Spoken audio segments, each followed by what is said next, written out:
المهم قمساجل هذيك اللي قالت لي راح خالعتك الدنيا في التعليقات.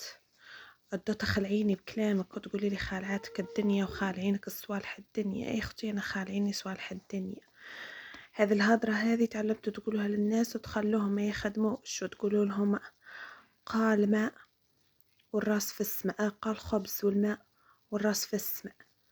اختي هذه باش تخدمي باش تجيبيها 10 ايام ولا انتي خدامة رايحة وجاية ونصها ماكلها قا ترونسبور والفطور. وباش كي تجي تشري هذه مثلا ما تجيبلكش حقا خويتم ما تجيبولكش قا سوايع ساعة، مش سوايع شدانة للساعة سعرها غالية، تحطي عليها دراهم جدك دراهم الوراث وما تكفيش، تاكلي ورث خوتك وما تكفيش باش تجيبي ساعة تاع ذهب.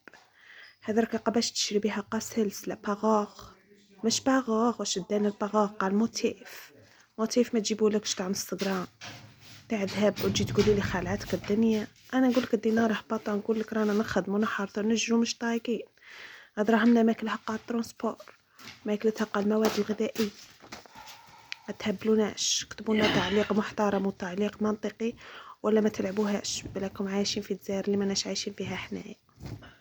شكرا على المشاهده، تنساوش ديروا لايك وكومنتير وبارطاجوا الفيديو ماكسيموم باش يسمعوا الناس باللي راها ودي لاباي راها مش تقطيف الصوالح ومش خالعتنا الدنيا، باقي نبقى نعيشو لاباس علينا كيما احنا كيما الجناس. كتكتبوا تعليق اكتبوه سين ولا روحوا لرواحكم، روحوا لقناة واحدة اخرى.